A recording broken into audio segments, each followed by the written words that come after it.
Dead on the spot ang 25 anyos sa si Erica Munoz kang Barangay Cruzada, Legazpi City. Matapos na mabangga ang piglulunadang motorsiklo ning sarong mixer truck sa tinampong sahop kang Barangay Arimbay kang parehong syudad. Mag-alas 11 ning banggi kang nakalihis na Sabado, Enero 4.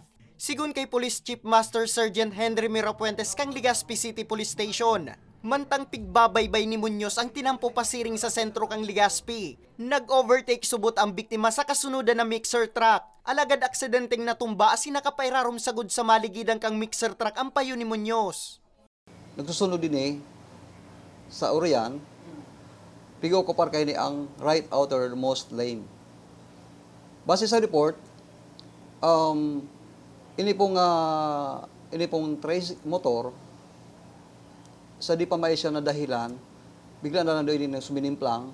Pag simplang, ito naman nangyari na driver, si Erica Munoz, napaduman sa irarom kang truck.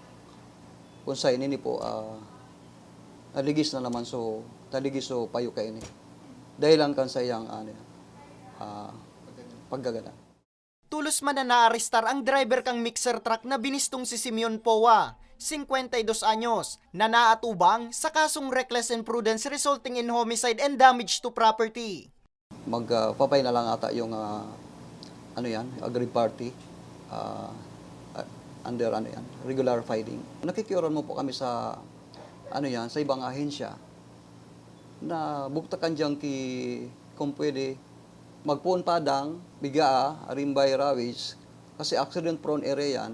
Baka pwede malagan man lamang diyan mga signages o mga informative signages na makakatabang sa awareness ba. Sa datos kang hipatura, ininang ikaapat na naitala nindang makangirat na aksidente na may binawian ng buhay, partikularmente sa nasambit na tinampo. Para sa mga baretang Tatak Bicol, Nomer Corporal